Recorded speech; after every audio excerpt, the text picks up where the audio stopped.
compartir la pantalla que tengo. Y bueno, a mí me gustaría empezar con una historia verídica que nos cuenta... a ver, parece que esto no funciona. Vamos a ver un momento. Vale, lo hacemos por aquí y ya está. Vale, el nieto de Gandhi, se llama Arun Gandhi, en su presentación en una charla en Puerto Rico el 9 de junio, él contaba una historia sobre su vida y él recordaba que con 16 años vivía en una aldea a 18 millas de Durban, en Sudáfrica, donde su abuelo tenía un instituto. El instituto estaba en medio de unas plantaciones de azúcar, con lo cual estaban abandonados del resto de la población. Entonces, para él y para sus hermanas, ir a Durban era una oportunidad para ver a sus amigos o para ir al cine, por ejemplo. En una ocasión, el padre de Arun le pide a Arun que lo lleve a Durban porque tiene una charla, una conferencia, y entonces, pues, evidentemente, Arun se apunta encantado, y ya de paso su madre le pide que haga algunas tareas, algunas compras, y su padre también aprovecha para decirle que lleve el coche al taller. Total, que evidentemente Arun lleva a su padre a Durban y cuando lo deja en la puerta del lugar donde tenía la conferencia, el padre de Arun le dice que a las 5 se ven allí. Arun se da prisa en hacer todas las tareas que tenía que hacer y se va al cine, que es una de las cosas que estaba deseando hacer. Y se absorbe tanto en la película que a las 5:30 se da cuenta que había quedado con su padre a las 5. Sale corriendo a recoger el coche del garaje y llega a recoger a su padre alrededor de las 6. Su padre, preocupado, lo primero que le pregunta es ¿qué ha pasado? Y Arun, con más vergüenza que otra cosa, sin atreverse a decir la verdad, le dice que en el garaje se han retrasado, sin saber que su padre ya había llamado al garaje y le habían dicho que era él el que se había retrasado. Su padre se preocupó mucho y le dijo que algo había ido mal si no le había dado la confianza en su educación para que él le dijera la verdad. Y entonces le dijo que para reflexionar sobre lo que había pasado y sobre la educación que le había dado, iba a caminar las 18 millas hacia casa. Arun, avergonzado, fue en montar el coche detrás de su padre, que iba andando por caminos llenos de arena y sin iluminar, con su vestido y sus zapatos arreglados. Arun reflexionaba que si hubiera educado su padre como le educaron a él, probablemente lo hubiera castigado. Y si lo hubiera castigado, no cree que hubiera conseguido mucho más de lo que había conseguido con la lección que le había dado de humildad. Creo que esta historia nos puede dar un pie a entender cómo se pueden generar entornos en los que sean saludables.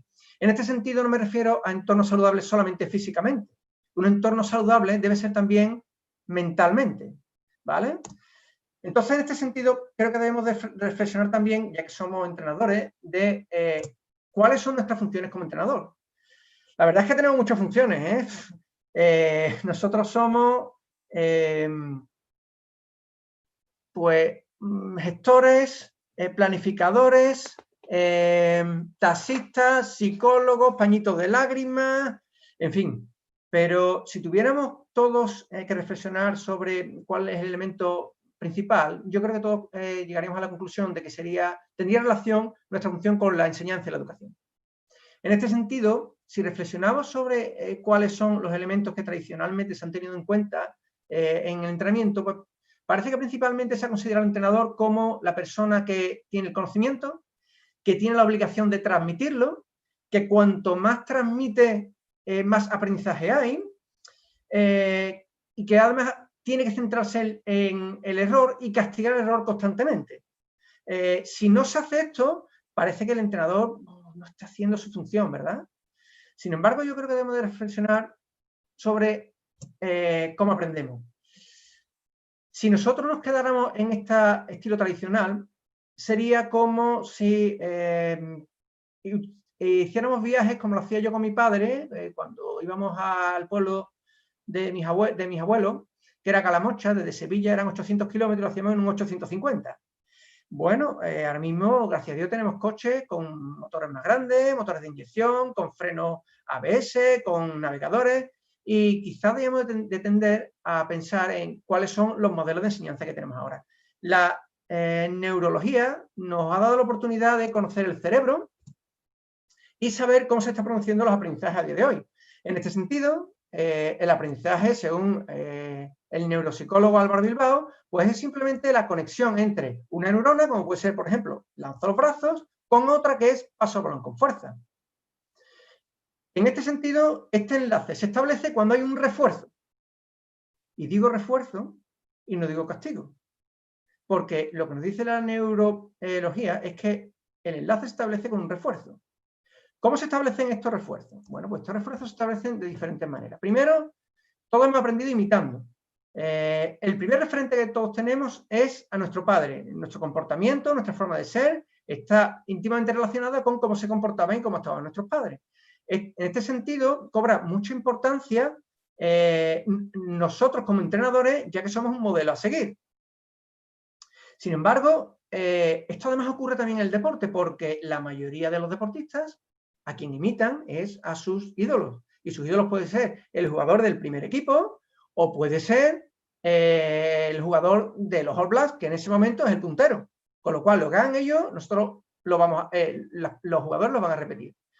Por eso parece interesante establecer entornos en los que haya modelos que sean adecuados. Y fijaros, a mí me gustaría poner esta imagen porque no debemos de olvidarnos que si vemos esta imagen, este chico está ejecutando y todos los demás están viendo y todos los demás están viendo lo que hacen y pueden imitar su ejecución, con lo cual esto es lo que se denomina el peer-to-peer, es decir, aprendemos también de los compañeros, con lo cual establecer entornos en el que las personas aprendan de los compañeros parece muy importante. Y os pongo un ejemplo.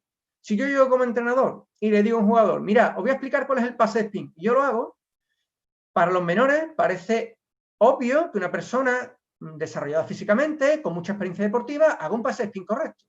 Pero ¿qué ocurre cuando vemos a uno de nuestros compañeros que tiene nuestra misma edad, nuestra más o menos misma complexión física que hace ese tipo de pase?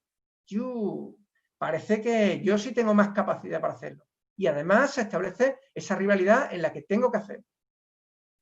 También aprendemos a través de la reflexión. Y para esto es importante, por ejemplo, cuando vemos a alguien, reflexionamos sobre qué es lo que ha hecho, cómo lo ha hecho y cómo yo lo puedo hacer. Esta reflexión la puedo hacer yo mismo o los entrenadores podemos generar entornos a través del establecimiento de preguntas. ¿Cómo puedo establecer un pase que vaya más fuerte, más lejos, con mayor intensidad? Pues a lo mejor con esa reflexión, a través de la respuesta, podemos llegar a una conclusión que sea una de ellas, lanzar los brazos. En este sentido, también parece importante que se establezcan o se permitan las reflexiones entre los compañeros. Si solamente somos nosotros los que hablamos, estamos impidiendo este peer-to-peer. Y lo que estamos generando son entornos en los que ese modelo de aprendizaje no se está llevando a cabo. Con lo cual, simplemente estamos coartando ciertas oportunidades de aprendizaje. Otro elemento, y evidentemente aquí entra la función directa del entrenador, es el feedback. El conocimiento de resultado. Cuando el jugador ejecuta, pues nosotros decimos que es correcto o cómo se puede mejorar. Pero aquí me quiero parar y creo que debemos de reflexionar sobre cómo es el feedback más adecuado. Y vamos a poner un ejemplo que yo creo que la mayoría de nosotros vamos a entender, y es cuando aprendimos nosotros a montar en bicicleta. Si reflexionamos sobre este día, yo creo que todos, o ninguno de nosotros en este caso, tendremos en mente que o mi padre, o un amigo, o mi hermano mayor, me cogió y me dio una charla de 10 minutos para explicarme cómo se montaba en bicicleta. Probablemente lo que ocurrió es que yo me fui al primer apartado, vi a mis hermanos, a mi padre, a mayores montando en bicicleta, reflexioné sobre lo que hacían y lo que yo podía hacer y simplemente me monté la bicicleta y intenté andar. Evidentemente, lo normal que ocurrirá en esto es que me cayera. En ese momento, puede ser que esa persona que estaba conmigo, que fuera mi padre, que fuera un hermano mayor, un amigo, si viene y me dice, no mires hacia abajo, esa persona se estaría centrando en el error. Y eso no me ayuda a seguir el aprendizaje. Lo que me ayuda a aprender sería que me dijera, tienes que mirar hacia adelante. Esto es lo que me ayuda a mí a aprender, esto es lo que me ayuda a mí a progresar. Por eso debemos de reflexionar sobre cuál es el feedback que damos nosotros. Ese feedback, además, ¿qué tipo de entorno genera? Bueno, un feedback que está centrado en el acierto y sobre todo en la progresión, más que en el error. Sin embargo, también tenemos que tener en cuenta una cosa. Nos vamos a equivocar, ¿no? Lamentablemente sí. No conozco a ninguna persona que haya intentado una cosa por primera vez y le haya salido. No sé, a lo mejor le ha podido salir alguno por suerte, pero la segunda vez que lo intentó se volvió a equivocar. Así hasta que nos hacemos hábiles, duchos en esa habilidad, sea la que sea, en nuestro caso, el deporte. Bien, pues si tenemos en cuenta los errores, debemos también tener presente lo siguiente. En su día, en 2012, Maslow diseñó lo que es la pirámide del desarrollo. Para que una persona llegue a desarrollarse como persona, tiene que pasar por todas estas fases. Fijaros, la primera fase es que tengamos una alimentación y tengamos un descanso. Son los dos primeros elementos. Pero si fijáis, el segundo es un elemento de seguridad. Nosotros necesitamos establecer entornos de seguridad para que el aprendizaje se desarrolle. Si no hay seguridad, los deportistas, las personas van a estar pendientes de la inseguridad, que puede ser simplemente pues, que haya una situación de peligro físico o de peligro emocional. Si constantemente me están riñendo, yo no me siento muy seguro. Si nos estamos centrando siempre en lo que me equivoco, en el error, con grito y con castigo, no parece que el entorno vaya a ser el más seguro posible. Si tenemos en cuenta también a Lara Bercial y sus compañeros en su libro European Sport Coaching Framework, ellos nos dan la clave de cuáles son las funciones que tiene el entrenador. Y si vemos el marco más externo, nos indican que lo primero que tenemos que tener presente es el contexto. ¿Dónde estoy? ¿A qué jugadores estoy? ¿Con qué jugadores estoy trabajando? ¿Cuál es el entorno sociocultural? ¿Cuál es el club? ¿Qué instalaciones deportivas tengo? ¿Qué material? Esto es lo primero que yo tengo que tener presente para iniciar mi proceso de enseñanza. Después tengo que tener en cuenta los valores y creencias. Fijaros, en rugby nos vanagloriamos de que tenemos muchos valores y muchas creencias, ¿no? Bueno, pues el valor del trabajo en equipo, el valor del respeto, el valor del sacrificio, el valor de la integridad. Pues hay que tenerlos presentes. Pero fijaros, la pirámide, la base que tiene es establecer una visión y una estrategia, que lo vamos a ver ahora. Pero el siguiente elemento es de lo que vamos a trabajar aquí ahora, adaptar al entorno. Y el siguiente está íntimamente relacionado, que es establecer un sistema de relaciones que mejore este entorno. El último de todo sería la gestión de las prácticas de las competiciones. Y casualmente este es el elemento en el que más presión ponemos los entrenadores para aprender. ¿Cómo gestiono mi práctica? ¿Cómo gestiono mi competición? Bueno, vamos primero a analizar cuál es la visión y la estrategia, adaptar al entorno y establecer relaciones. Y vamos a ver qué es lo que podemos hacer. La mayoría de los entrenadores de cierto nivel, por ejemplo, Augi Garrido, nos establece que los partidos y los campeonatos se ganan en los entrenamientos, con lo cual ya nos está dando la relevancia y la importancia que tiene la gestión de estos entornos, ¿vale?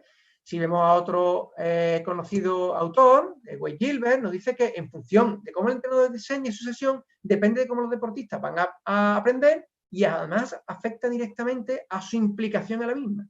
Y esta palabra es fundamental, la implicación, y la vamos a ver un poquito más adelante. Pero bueno, ¿cómo lo hacemos? Bueno, mirad, tenemos muy poca formación sobre lo que son el diseño de sesiones. Por eso lo que ocurre en muchos casos es que las malinterpretamos. Y los entrenadores y los jugadores muchas veces reservamos energía porque consideramos que la competición es el elemento fundamental. En este sentido, como comentaba, hay muy pocos estudios sobre las prácticas. Y eso conlleva a que en los cursos de entrenadores no se informa correctamente cómo se deben diseñar sesiones de calidad. Por mucho que nosotros pongamos un empeño y una voluntad porque aquello salga bien, si no tiene calidad, va a ocurrir que vamos a seleccionar a nuestros jugadores, la cultura del equipo se va a minar y la confianza del entrenador va a ocurrir lo mismo. ¿Cuáles son los principales errores que cometemos? Bueno, pues generalmente lo que ocurrimos es que, como digo, como no tenemos información sobre las sesiones y además son difíciles, no encontramos muchas sesiones que sean de calidad. Y lo principal que encontramos son, si vemos una sesión de entrenamiento, la imagen principal que tenemos es un entrenador hablando y muchos jugadores escuchando. Eso conlleva a que se reduce mucho el tiempo de compromiso motor. El tiempo de compromiso motor es el tiempo en el que los deportistas están practicando la habilidad. Y ese debería ser el máximo tiempo que nosotros deberíamos ver. Y además lo que ocurre es que hay mucho trabajo sobre habilidades que ya dominamos. Por ejemplo, ¿cuánto tiempo le dedicáis a la melee? ¿Cuánto tiempo dedicamos al lateral?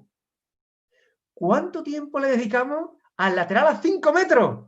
hacer un mono y empujar. Y en ese sentido, en 3/4, ¿cuánto tiempo le dedicamos al trabajo de los movimientos de los 3/4?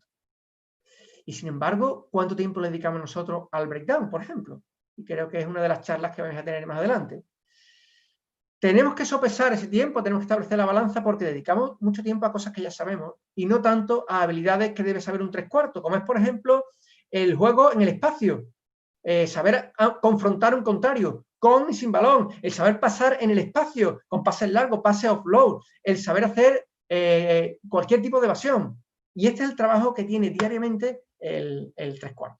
En este sentido, lo que conseguimos son abrir a los jugadores, que se desarrollen comportamientos que no son los que esperamos por un entrenamiento y además que haya problemas de disciplina. Estos no son entornos saludables, ni física ni emocionalmente. ¿Qué podemos hacer? Bueno, pues Gilbert y iCoachKit nos dan 4 opciones, ¿no? Que yo voy a plantear aquí. La primera es organizar y estructurar el grupo.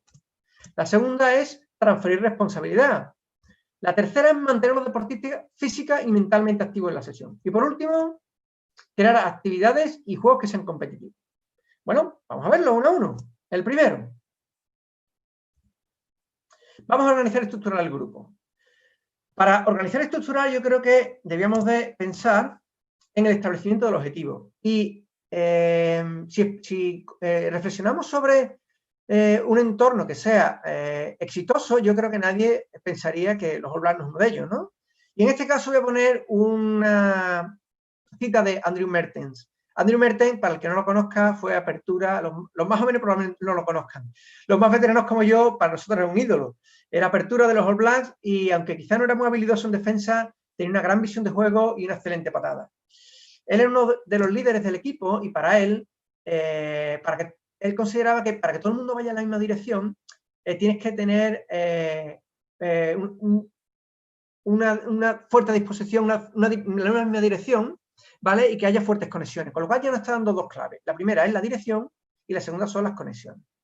¿Cómo lo hacen? Bueno, la organización es fácil. Hay 4 elementos que tenemos que tener en cuenta. El primero son los objetivos de equipo. Obvio, ¿verdad? Bueno, aunque parezca muy obvio, no debe quedar en la obviedad, sino que se deben de hacer explícitos. Es decir, el entrenador debe de hacer explícito cuáles son los objetivos del equipo para esa temporada. Porque si yo pienso que quiero quedar segundo y los jugadores piensan que quieren quedar primero, estamos estableciendo un conflicto de opiniones. No todos vamos en la misma dirección. Y con lo cual no se pueden establecer fuertes conexiones. En este sentido, para establecer un entorno que fuera saludable y no generar conflicto, lo suyo sería también informar al club, a los padres, que todo el entorno supiera en qué dirección vamos. Para conseguir estos objetivos, y en rugby especialmente, necesitamos establecer cuáles son los valores. Si mi objetivo es un diseño de modelos de juego en el que todo el mundo tiene que estar implicado, parece obvio que necesitamos valores como el trabajo en equipo, como el respeto entre nosotros para ponernos de acuerdo sobre cuál es el modelo más adecuado. A mí aquí me gustaría resaltar una afirmación que hace el ex capitán de los All Blacks, Richie McCaw, porque como sabéis, él jugaba en Crusaders y allí en el estadio de Canterbury hay un monolito entre columnas corintias en el que se establecen cuáles son los valores del club. Son patentes, son obvios para todo el mundo que va al club, jugadores, entrenadores, aficionados, directivos. Y fijaros, él dice que parecía curioso que cuando las cosas iban mal y miraba esos valores, encontraba la solución a esos problemas. Es decir, encontraba que todos fueran en la misma dirección. Además, necesitamos establecer cuáles son las normas de convivencia. Vamos a establecer unas normas en las que digamos a qué hora empieza el entrenamiento, a qué hora acaba el entrenamiento, a qué hora es el fisio, a qué hora es la hora del gimnasio, de qué hora a qué hora va a ser el tercer tiempo, a qué hora hay que llegar antes de los partidos. Esas normas, además, tienen que establecer una serie de consecuencias. Quien no lo haga, ¿qué es lo que va a ocurrir? ¿Vale? Estas normas, además, vienen muy relacionadas con otro elemento, que es las relaciones dentro del equipo. Y muy relacionadas también con los valores. ¿Qué relaciones necesitamos nosotros en nuestro equipo? ¿Qué relaciones queremos si queremos un entorno que sea saludable? Bueno, tenemos que reflexionarlas y hacerlas explícitas, por favor, que no se queden en la obviedad. Bien, segundo elemento, sería establecer una cultura del error. Y fijaros, mirad, si todo el mundo pensamos en un entrenamiento, yo creo que esta imagen nos vendría a la mente, ¿no? Sería una coreografía perfecta y armoniosa en la que todos los jugadores se mueven al unísono y dan pases correctos. Y además, en la mayoría de los casos, entrenamos para que esto sea una constante, porque ya hemos dicho que uno de los errores principales era entrenar sobre lo que ya sabíamos. Esto lo que nos genera son entrenamientos de lo que se llaman entrenamientos bonitos, porque todo lo que se ve es precioso. Sin embargo, Wayne Smith, ex entrenador de los All Blacks, ex entrenador de los Crusaders y un gurú del rugby en Nueva Zelanda, nos dice que debemos estar preparados para que se cometan errores. Y además, hay que permitir que se cometan, porque como ya hemos dicho, es parte del proceso del aprendizaje. Aprendemos equivocándonos. Si no establecemos entrenamientos en los que nos equivoquemos, lo que va a ocurrir es esto. Cuando llega el partido, van a ocurrir los errores. Y es lo que todos esperamos e intentamos que no ocurra. Sin embargo, ¿cuántas veces me voy a equivocar antes de aprender algo? Si reflexionáramos sobre cómo Dave Hansen, entrenador de los All Blacks, ha cogido, por ejemplo, a Buden Barren, lo ha sentado un día y le ha dicho, oye, vamos a aprender a tirar a palo. Y le ha enseñado cómo tenían que ser todas las técnicas, que ya os lo comentó Mario Barandarán el otro día. Estoy convencido que la estrella Buden Barren no aprendería a dar una patada a palo la primera vez. Erraría una y otra hasta que adquiriera la habilidad. Evidentemente este ejemplo es bastante malo porque Buden Barren ya llegó a los All Blacks sabiendo esta habilidad, porque la aprendió o en su club o en su academia. Pero bueno, vamos a plantearnos que fuera un modelo de juego, el modelo que plantea Dave Hansen, y él tiene que entender cuál es el momento en el que tiene que entrar, cuál es la comunicación que tiene que dar y cuál es el espacio que tiene que ocupar. Evidentemente, no ocurriría la primera vez. Necesitamos que ocurran varias veces. Sin embargo, como hemos dicho tradicionalmente, el efecto sería este. ¿Qué estás haciendo? ¿Por qué lo haces así? Está mal. Porque nos centramos en los errores. Y esto nos genera un entorno que sea saludable emocionalmente. Y además, tampoco nos ayuda en el aprendizaje, como hemos visto. Además, fijaros lo que ocurre. Hemos planteado cuántas veces tiene que errar Buden Barren, pero fijaros la cantidad de jugadores que jugó el Mundial. ¿A todos les puedo exigir lo mismo? Si Buden Barren necesita 5 veces para aprenderlo, Dutoit, campeón del mundo, que tiene una complexión física totalmente diferente, unas habilidades diferentes, ¿va a aprender también 5 veces tras 5 errores? Pues probablemente sean más o sean menos, depende de cada uno de ellos. Si nosotros establecemos entrenamientos en los que se generen los errores aquí para evitar que salgan el partido, lo que va a ocurrir es que vamos a encontrar entrenamientos que sean feos. Entrenamientos en los que se caen los balones, hay errores. No quiere decir que nosotros establezcamos actividades para que se den los errores. Lo que tenemos que establecer son actividades en las que se generen aciertos. Pero lo que va a ocurrir es que como es nuevo, no es algo aprendido, va a haber errores hasta que lo aprendamos. Si queremos generar una cultura del error, debemos de establecer 3 elementos que son fundamentales. El primero es la paciencia. Los jugadores se van a equivocar muchas veces. La paciencia no solo para los entrenadores, para los padres también y para el público también. Tenemos que establecer flexibilidad. No es lo mismo lo que le puedo exigir a Buden Barren que lo que le puedo exigir a Dutoit. Y en este sentido, también necesito tener en cuenta un enfoque positivo. Y aquí tenemos que tener en cuenta la pedagogía positiva, en el que hay que tener en cuenta el deportista en su aspecto humanístico y holístico. Humanístico porque debemos de tratarlo como persona, no es un robot. No te digo A y tú lo aprendes, no te digo B y tú lo aprendes, ¿vale? Y además, holístico, porque hay que entenderlo como un todo, ¿vale? Es una persona que viene con sus problemas de casa, que tiene sus relaciones dentro del club. Por eso es la importancia de establecer que sean entornos. Si no establecemos esta cultura del error, lo que vamos a dar lugar es a lo siguiente, y es a reproducir la misma conducta. Si yo siempre me centro en los errores, yo lo que estoy focalizando mi atención es en el error, con lo cual lo que voy a tener más probabilidad de que el jugador lo repita. Pero además, voy a generar miedo al error, porque lo que está pensando el jugador es lo que le está diciendo el entrenador, y es en el fallo que acaba de tener. Y además, estoy presentando al jugador cuál es su peor versión. Este es tu error. En lugar de presentarle, por ejemplo, cuál es tu acierto o cómo puedes mejorarlo. Si nosotros establecemos esta cultura del error, no es en ningún caso una cultura de complacencia. Ah, el error vale, está bien, no pasa nada. No es así. Porque por eso nosotros establecemos una paciencia, una flexibilidad y un enfoque positivo, porque lo que queremos es que no ocurra. Pero si ocurren, si tenemos jugadores que reiteran de forma voluntaria, ¿vale? Lo que nosotros podemos establecer son otros elementos. Y es, en este caso, apoyar, ¿vale? Tendremos que establecer cuáles son las consecuencias, que lo hemos dicho antes, y sobre todo, lo que tendremos que hacer es saber cómo solucionarlo. Somos los entrenadores, somos los que lideramos esto. Esta debe ser nuestra cultura del error. Vamos adelante. Siguiente apartado. Objetivos de rendimiento. Bueno, ¿y qué son los objetivos de rendimiento? Bueno, pues para Gilbert, los objetivos de rendimiento son los opuestos a los objetivos de resultado, donde solo se juzga a la persona por la reproducción de un modelo concreto. Necesitamos que el jugador pase, y el pase de spin tiene estas características, y si no tiene estas características, no vale. Evidentemente, nos vamos a equivocar todos, porque no va a pasar igual Bueden-Barrett con un 80 que, por ejemplo, Itoye, que mide cerca de 2 metros. Es imposible. Su biomecánica es diferente, su compresión física es diferente, con lo cual el pase es diferente.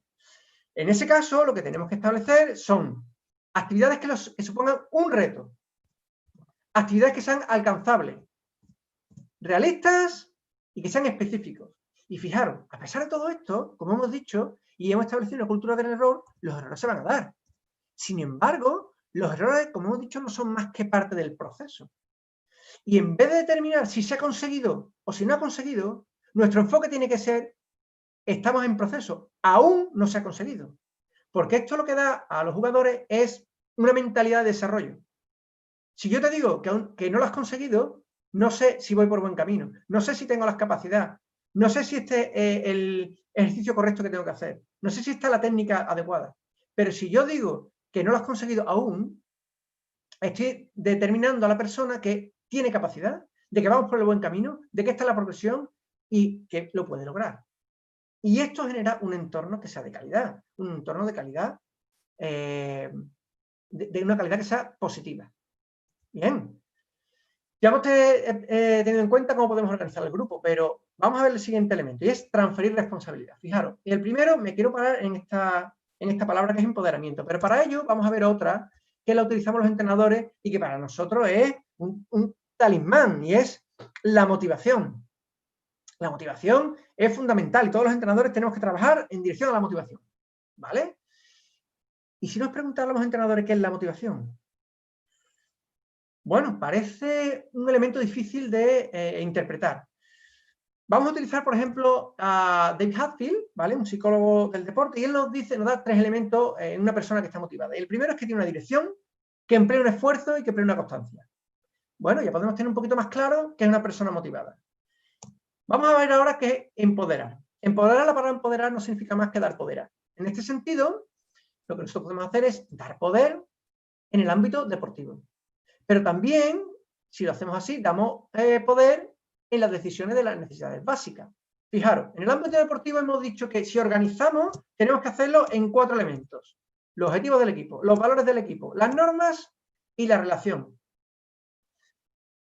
¿Qué capacidad de decisión tienen los deportistas en cada uno de estos elementos de vuestro club? Bueno, ¿y qué valor nos va a dar? Pues lo que nos va a dar es que vamos a cubrir las necesidades básicas de autonomía, de sentirse competente y de conectar con los demás. Para muchos entrenadores comprenden que cuanto más aporten los jugadores, mejor será. Y os voy a poner un ejemplo muy claro, ¿vale? La diferencia aquí, o la virtud, estaría en entender dónde está la balanza, cuál es la cantidad de decisión que toma el entrenador y cuál es la cantidad de decisión que le vamos a dar al jugador. Ahí está la clave. Y esto estará en función de tú como entrenador, de los jugadores que tengas, del entorno que tengas y del entorno que tú crees. Fijaros, os he dicho que voy a poner un ejemplo, ¿verdad? Vale, pues mira, hay uno muy claro. Graham Henry. Después del Mundial 2011, él hace este artículo en The Guardian, y en este artículo habla sobre algunas de las claves del éxito, ¿no? Y fijaros, en una parte de este artículo habla de empower, el empoderamiento de los jugadores. fantástico, vamos por el buen camino. Pero lo que él dice es que para él era importante empoderar a los jugadores. Y que además, poco a poco necesitaba empoderarlo cada vez más. Pero fijaros, además lo que establece es que en el equipo se determina una serie de jugadores que son los que van a tomar decisiones tácticas y sobre los elementos sociales del grupo. Bueno, parece que si los All Blacks pueden hacerlo, nosotros diríamos por lo menos ir en ese camino, ¿no? Bien, vamos a ver otro elemento de la transferencia de responsabilidad y es cuál debe ser nuestra actitud como entrenador. Ya hemos hablado antes de cuál es un poco el enfoque más tradicional, ¿no? Yo soy el entrenador, yo tengo el conocimiento, yo lo transmito, cuanto más lo transmito, más aprendéis vosotros, o esa es la interpretación que se hace. Por eso, el enfoque del entrenador en este caso es push and tell. Yo te empujo hacia donde quiero ir y además te digo constantemente qué es lo que tienes que hacer. Los enfoques más modernos promueven otro tipo, y es el pull and ask. Voy a tratar de implicarte a través de preguntas, por ejemplo, y esto es un elemento fundamental en la generación de la creación de culturas que sean positivas, para convencerte, para que tú consideres o te impliques en tu propio aprendizaje. Y fijaros, os voy a poner otro ejemplo también de rugby. Gregor Townsend, ¿vale? Fue entrenador de Escocia durante mucho tiempo. Él creó un elemento en sus sesiones que se llamaba Great by Choice, grande por elección. Y lo que hacía es que en todos sus entrenamientos había un espacio que era para los jugadores y ellos decidían qué habilidad tenían que entrenar y que ellos consideraban que era la adecuada para su desarrollo. O en este sentido, lo que conseguía, además de implicarlos solamente en el entrenamiento, en la toma de decisiones, es también en su propio desarrollo. Los hacía autoconscientes de cuáles eran sus necesidades y qué tenía que trabajar. Bien, vamos al siguiente elemento. Sería mantener a los deportistas física y mentalmente activos. Bueno, parece que cuando nosotros empezamos las sesiones, lo empezamos directamente con el calentamiento. Venga, chicos, a calentar, vamos a correr, vamos a coger el balón, vamos a pasar, vamos a hacer carreras continuas, lo que queráis. Pero se nos olvida una cosa, y ya hemos hablado de la importancia de el empoderamiento, de la implicación de los deportistas. Es muy importante introducir a los deportistas. Debemos de presentarles qué es lo que vamos a hacer, qué toca en el día de hoy. En este sentido, tengo que establecer cuáles son las actividades que vamos a desarrollar, porque así lo que evito es que haya determinados jugadores que estén reservando energía para la siguiente serie, para el siguiente ejercicio, o para el partido final donde realmente es el entrenador donde va a mirar si yo estoy ejecutando bien. En ese momento, en esta introducción, debo de establecer también cuáles son los objetivos de la sesión, los objetivos del ejercicio. Y en esta introducción hay que meter un segundo elemento que lo he querido sacar, porque me parece que requiere una especial atención, y es el porqué. Fijaros, voy a poneros aquí un vídeo de un... vale, este es Michael Jr. Michael Jr. es un humorista americano, y él tiene un show en el que, bueno, pues empieza estableciendo sus chistes y su historia, y hay un momento en el que él para el espectáculo e interactúa con el público. En este caso concreto, pues ha contactado con una persona que es director de música. Entonces, vamos a salir en inglés, así que lo traduzco. Lo que le pide a este director de música es que, bueno, que le interprete unas estrofas de una canción muy famosa en Estados Unidos, como es el Amazing Grace. Y vamos a ver qué es lo que ocurre. A ver si lo puedo poner otra vez. Aquí está. Vamos a ver qué es lo que ocurre. Yes, sir. All right, so let me get a couple bars of like Amazing Grace. Can you do the first part of that? Go ahead. Amazing Grace, how sweet the sound that saved a wretch like me. Wow, that rock is sick. Bueno, yo no sé cuál es vuestra opinión. Yo creo que el hombre ha demostrado que es director de música. Canta bastante bien. Sin embargo, como es un espectáculo de humor, pues él ya sigue interactuando con el público y le vuelve a pedir algo más a este director de música. Le dice, bueno, imagínate que te han metido en la cárcel cuando eras pequeño, o a tu tío le han pegado un tiro en la espalda y tienes que cantar en su velatorio, ¿vale? ¿Cómo sería la canción? You know what I'm saying? All right. Now, what you give me the version is if your uncle just got out of jail, you got shot in the back when you was a kid. I'm just saying, let me see the hood version real quick, if you know the version I'm talking about, to see if that exists. Vamos a ver cómo lo hace. Amazing grace, how sweet the sound that saved a wretch like me.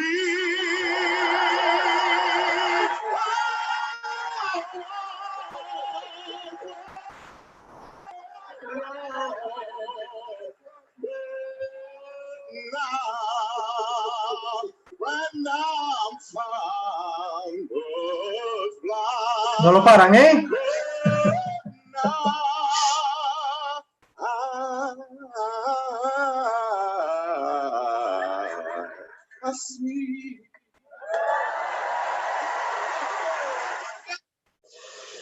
Bueno, yo creo que hay una gran diferencia entre la primera versión y la segunda versión. Y estaremos de acuerdo en que la segunda versión es excelente, muchísimo mejor que la primera. ¿Por qué? Porque le hemos dado un porqué. De ahí la relevancia del uso del porqué. ¿Por qué vamos a entrenar hoy esto? ¿Por qué tocáis esto? ¿Por qué es la melee? ¿Por qué es el breakdown? ¿Por qué es el placaje? ¿Por qué es el pase? ¿Por qué es el movimiento de 3/4? Si nosotros establecemos ese porqué, lo que vamos a hacer es implicarlos en la tarea y empoderarlos más. Por eso es muy importante. Bien, seguimos. Cantidad o calidad versus cantidad en este sentido. Fijaros, mirad una frase que se escucha bastante en los entrenamientos, ¿no? De aquí no nos vamos hasta que esto salga bien. Madre mía. ¿Qué connotaciones tiene esto? ¿Hasta cuándo voy a estar aquí? ¿Cuánta energía tengo que reservar como jugador hasta que esto salga bien? ¿Cuánto esfuerzo tengo que aplicar en esta? ¿Qué va a ocurrir en el entrenamiento? No lo sé. ¿Hasta cuándo se va a alargar? ¿Qué va a ocurrir si tengo que ir a recoger a mi hija o tengo que ir a clase?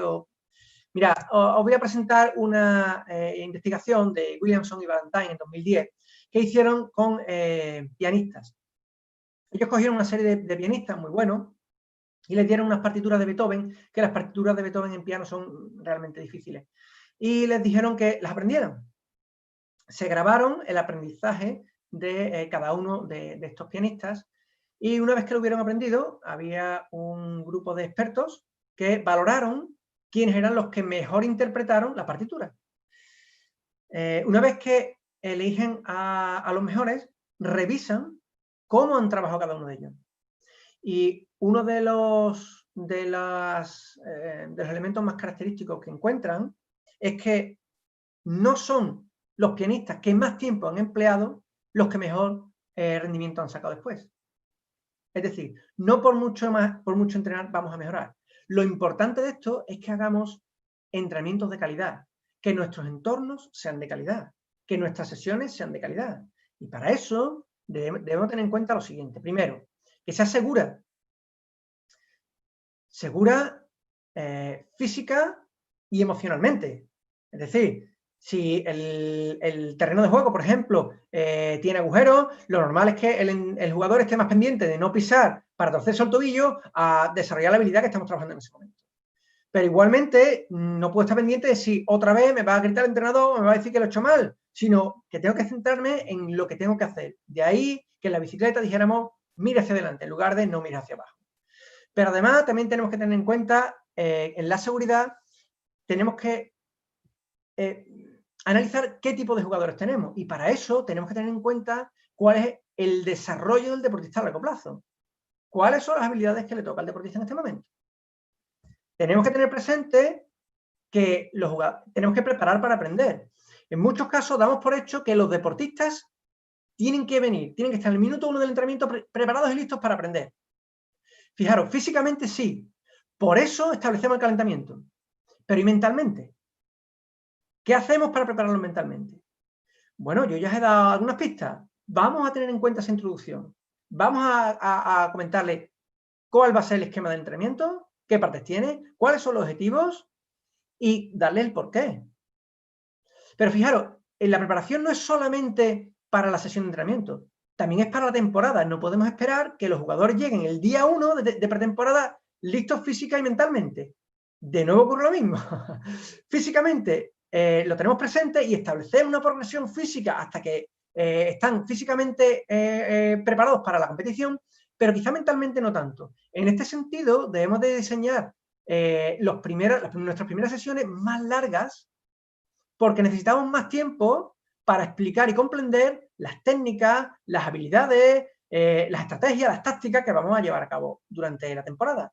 Conforme se va desarrollando la temporada y los jugadores ya las conocen, podemos utilizar entrenamientos más cortos, pero más intensos.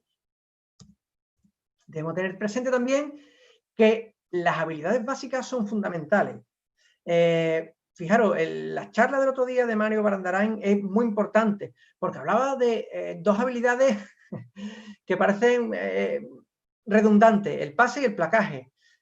Si no dominamos el pase, si no dominamos el placaje, no podemos desarrollar otros elementos como es, por ejemplo, la creatividad, como es, por ejemplo, la toma de decisiones. Por eso, desarrollemos esas habilidades y luego utilicemos otras actividades en las que sean más creativas. Un elemento que es fundamental, que sea divertido. Sí, bueno, pero eso para los niños, ¿no? Los mayores... Bueno, cuando hablo de divertida, no me estoy refiriendo a que estemos contando chistes. Lo que me refiero es que sea una experiencia que sea positiva.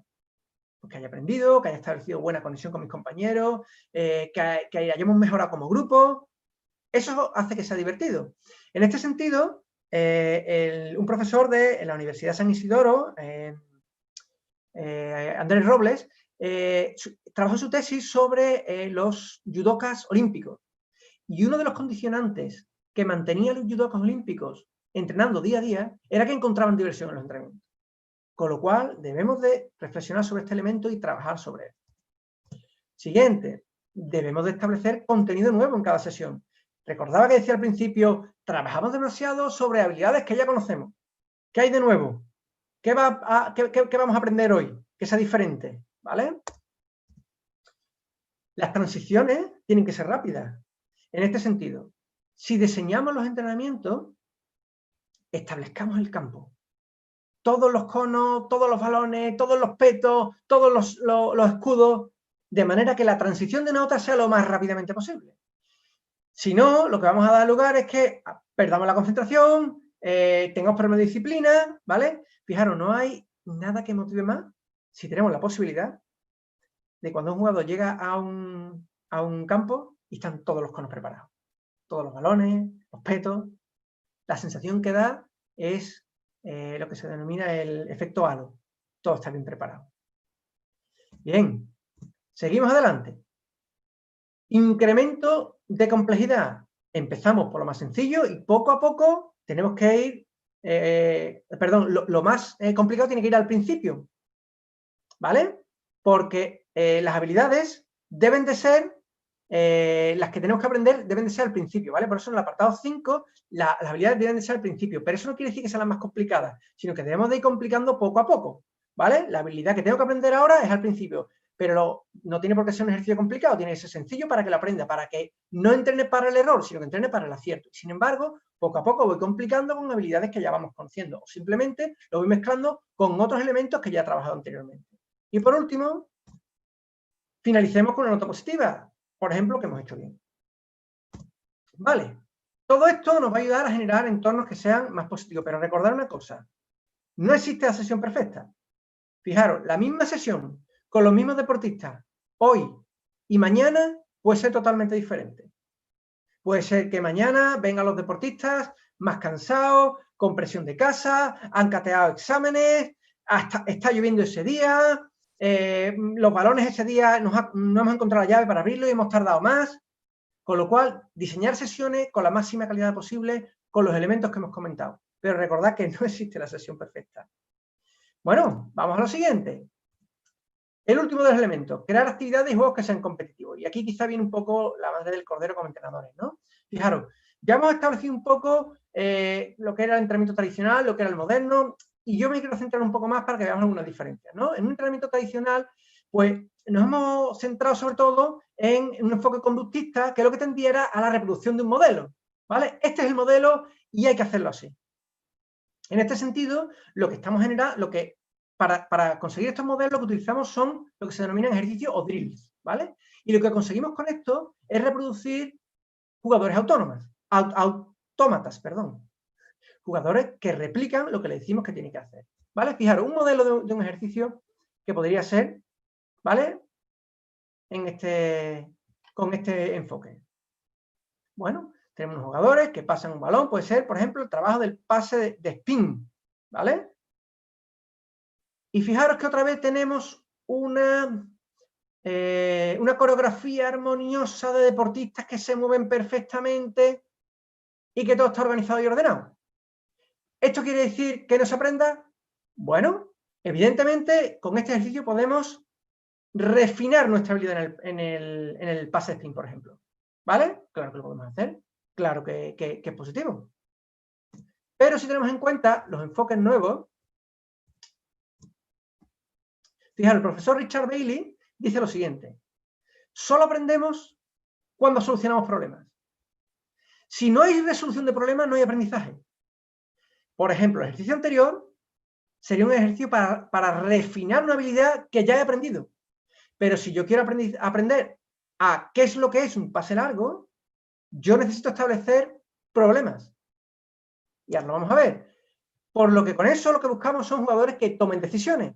Lo que no podemos esperar es que si yo en un entrenamiento estoy constantemente diciendo a los jugadores qué es lo que tienen que hacer en cada momento, lo que no puedo esperar es que cuando el contrario cambie, o si hay un jugador, el ala del equipo contrario, que se ha lesionado y se ha caído al suelo, no puedo esperar que la apertura tome la decisión de jugar ese espacio, porque no toma decisiones durante el entrenamiento. Con lo cual necesitamos deportistas que tomen decisiones en los entrenamientos, y para ello necesito generar entornos, ¿vale? Actividades en la que haya resolución de problemas.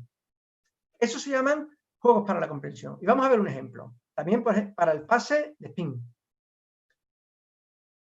Fijaros. Yo diseño un entorno en el que hay pocos jugadores, un espacio muy amplio, de manera que se generan muchos espacios entre los jugadores y nos obliga a dar pases largos. Y además, una cosa importante, hay contrarios. Hay gente delante. Eso me genera incertidumbre. Si no hay contrario, no tengo incertidumbre ninguna.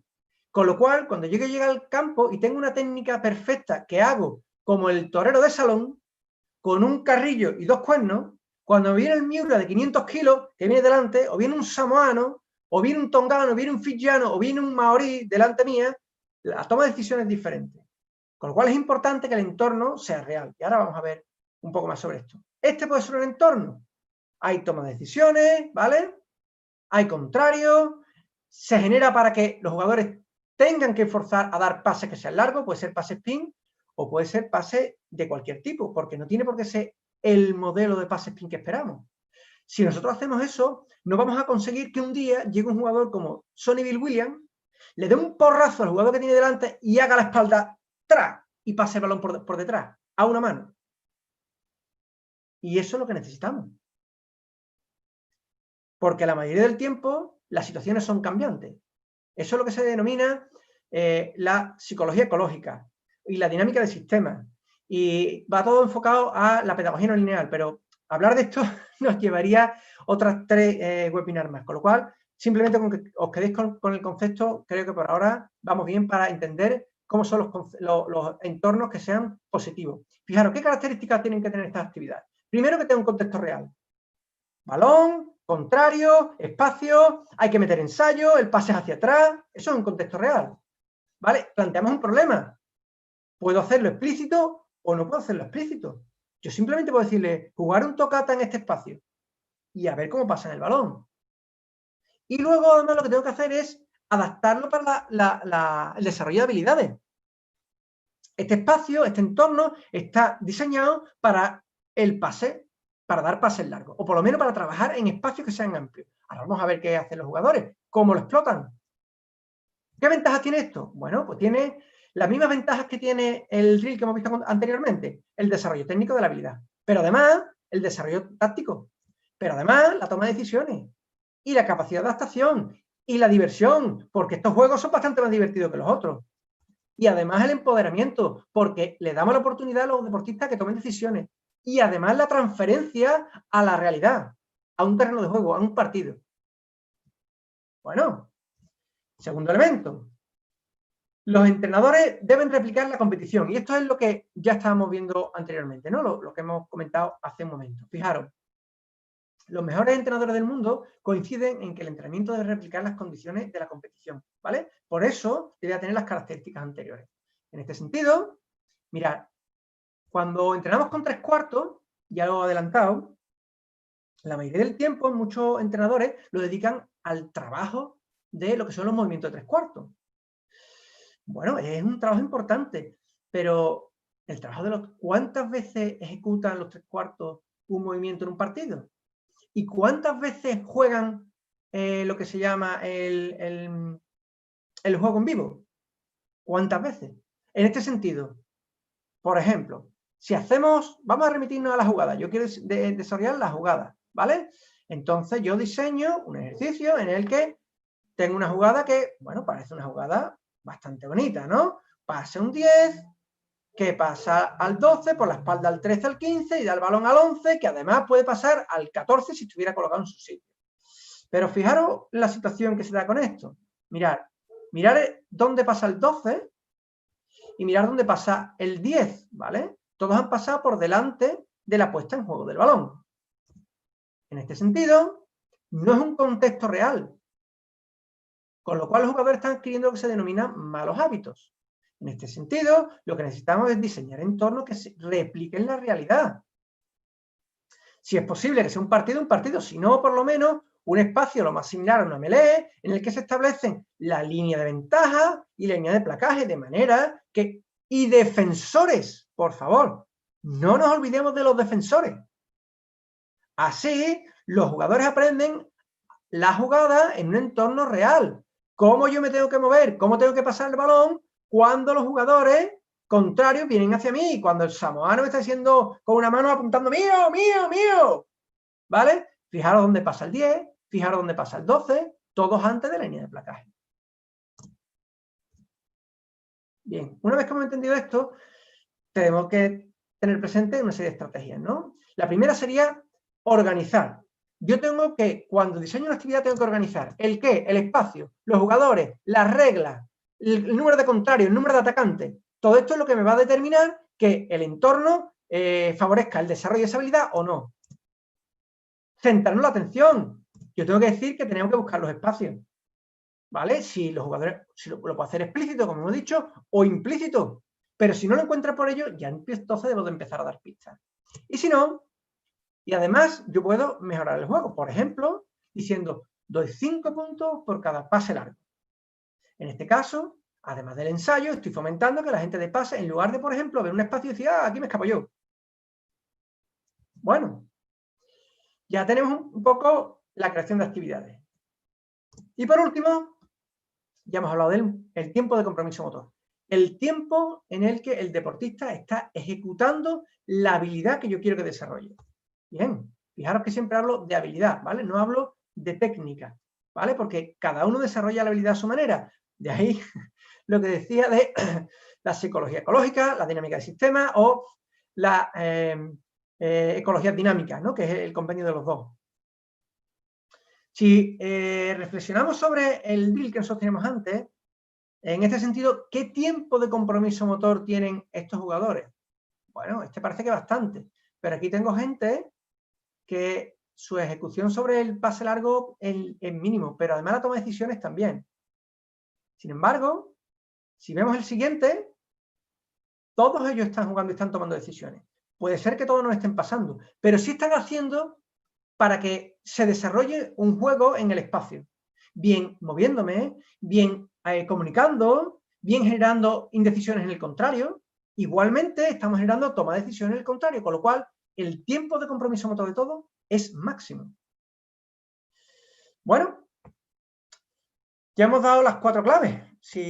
Por hacer un resumen, si tenemos en cuenta un entrenamiento tradicional, lo que nosotros tendríamos sería, pues quizá, el concepto que tendríamos sería un arquitecto, ¿no? Una persona que trata de establecer entrenamiento para que la gente haga los elementos siguiendo un modelo concreto. En este caso sería siguiendo el plano.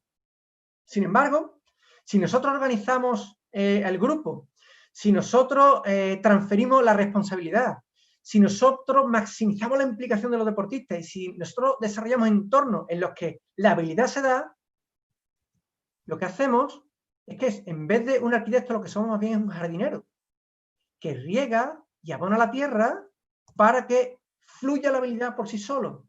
Si yo establezco, como decíamos al principio en el aprendizaje, el modelo a imitar correcto, las reflexiones adecuadas, el feedback correcto, se va a desarrollar la habilidad. Fijaros, vivimos en un deporte que decimos que está lleno de reglas, lleno de valores. Si queremos que nuestro deporte tenga valores, debemos de conformar contextos, entornos que sean saludables, física y mentalmente. Si hacemos eso, a lo mejor conseguiremos otra cosa. Y es cambiar un poquito más la sociedad, poner nuestro granito de arena. Y que cosas como la que le ocurrió a George Floyd no ocurran. Con esto nada más, chicos. Espero haber clarificado un poco cómo podemos establecer entornos que sean positivos. Y si alguien tiene alguna pregunta, pues estoy encantado de responderla.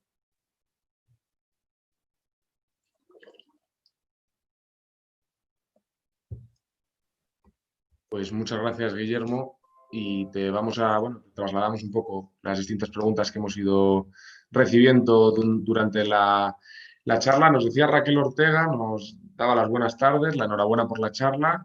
Nos decía, has hecho hincapié en la organización. ¿Crees que es un valor aplicable solo a alto nivel o podemos aplicarlo en todos los estamentos del club? Bueno, como he dicho al principio, y creo que está a la base de la charla, hemos establecido cómo aprenden las personas.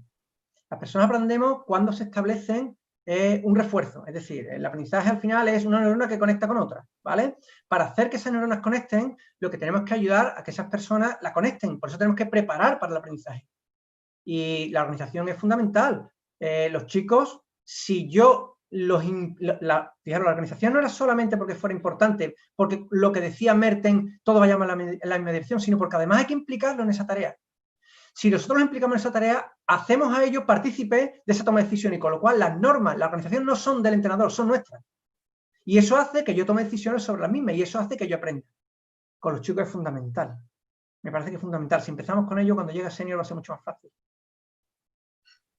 Nos decía Marcos Martín que no le acaba de terminar claro el enfoque de la cultura del error y que qué mecanismo habría que potenciar o trabajar.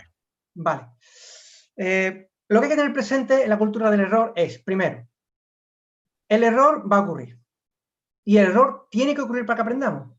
Si aprendemos ese concepto, yo creo que la cultura del error está prácticamente hecha. ¿Por qué? Porque nuestra actitud ante los errores va a ser diferente. El problema es que cuando no tenemos una cultura del error, lo que ocurre es que estamos constantemente centrándonos en el error. Ese pase se ha caído, esa espalda no está recta, ese empuje no es correcto, esa carrera no es en esa dirección. En lugar de centrarnos en, por ejemplo, elementos que son positivos. Voy a poner un ejemplo, sobre todo en chicos.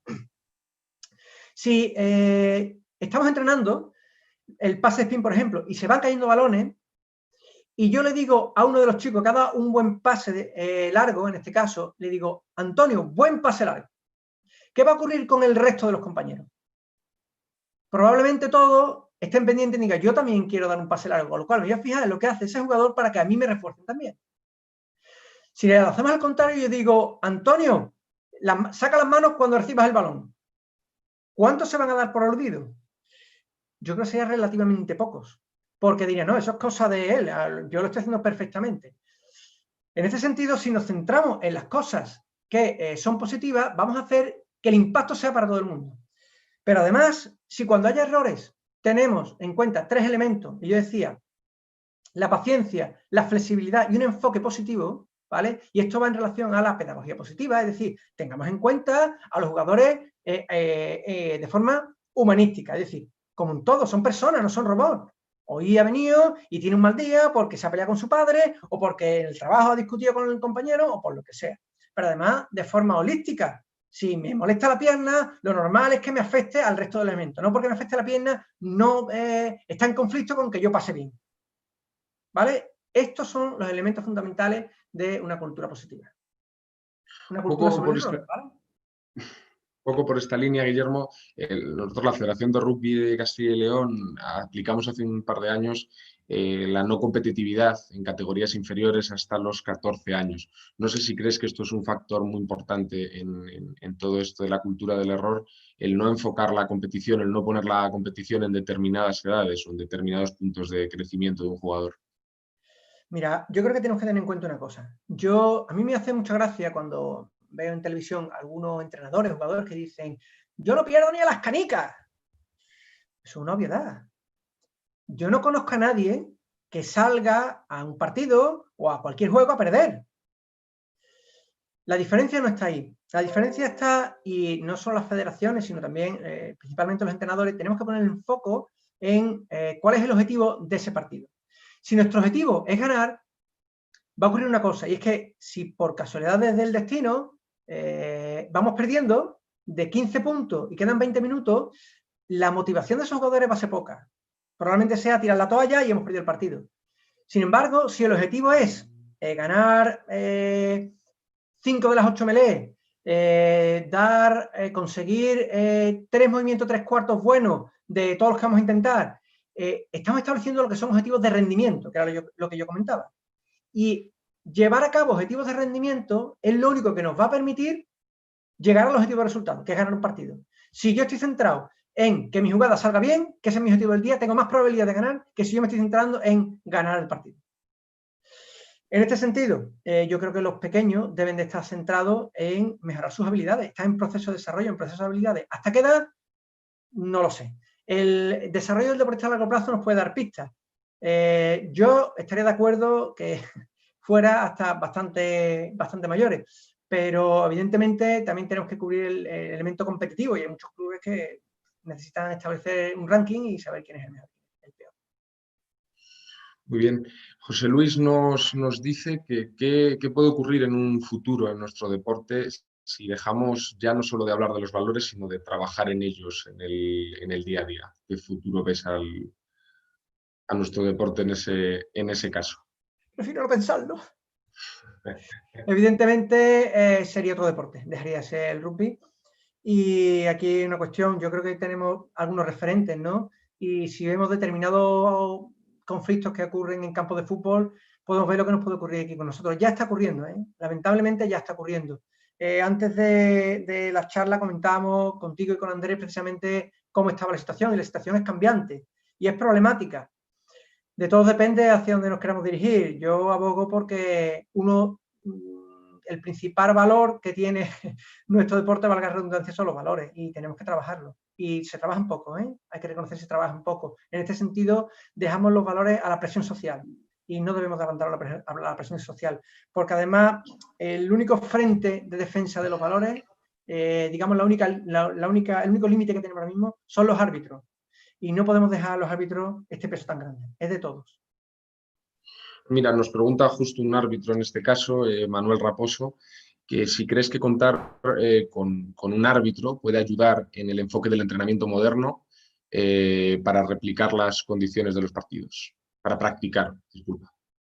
Bueno, yo he hablado de generar entornos y he hablado cuando generaba entornos y establecía los objetivos, los valores, las normas y las relaciones que tenemos que implicar a todo el mundo.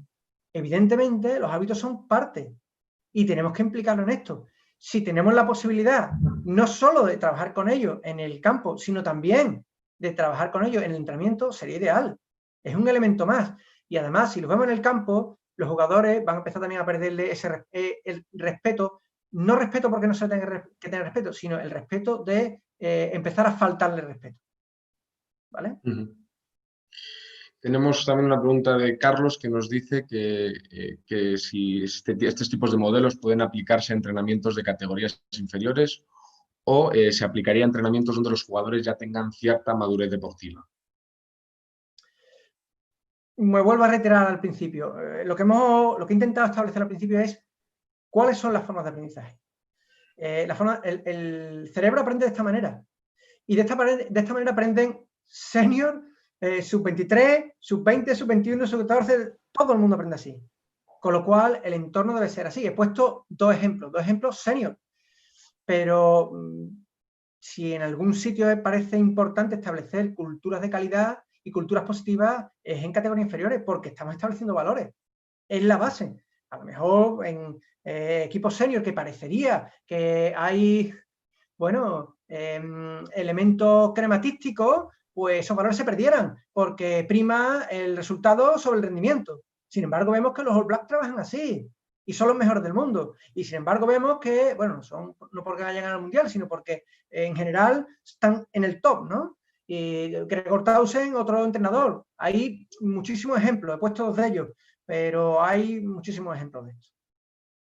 Pues muy bien, Guillermo, con esta pregunta terminamos todas las dudas que nos han ido llegando. Te damos las gracias. También desde aquí queremos nombrar a Rugby Sapiens, donde encontraréis mucho contenido del que está hablando Guillermo y un contenido muy interesante de análisis de juego. Entonces ya sabéis, metéis en Rugby Sapiens en la página web y lo podéis ver. Y bueno, pues con esta webinar y con estas interesantes reflexiones terminamos la campaña de 15 Healthy Days Kappa. Muchas gracias a todos y nos vemos pronto. Muchas gracias a vosotros, Gabriel. Un saludo a todos. Saludo.